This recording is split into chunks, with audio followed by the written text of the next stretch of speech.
السلام عليكم.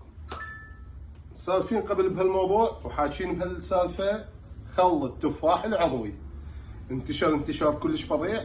الناس تطلب من عندنا خل تفاح عضوي وناس تعرض علينا خل تفاح عضوي، والاثنين يعني للاسف جاهلين بموضوع العضوي شنو.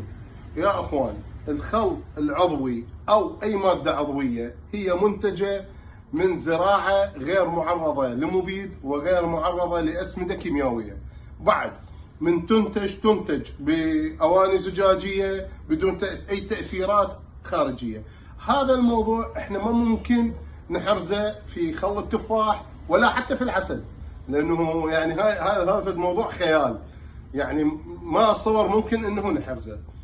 فخل التفاح اللي عندنا واللي عند غيره ما طوله ببطل بلاستيك وما طوله مشتريه من تفاح من السوق ومسويه خل تفاح، فهذا خل تفاح طبيعي لكن ليس بالعضوي، مو عضوي، ما له علاقه بالعضوي. العضوي مثل ما اسلفت كود الشجره ما مسمده كيميائي، كود المنتج ما مرشوش بمبيد، واحنا هاي ما نعرفها ولا ندري بيها ولا نعرف زين. بعد والانتاج مالته والتسويق ببطل زجاجي، وهاي احنا ما عندنا خل تفاح طبيعي مضمون لسنين سابقه احنا نجيب من عنده ونسوق وراقي، بس مو اورجانيك. والسلام عليكم.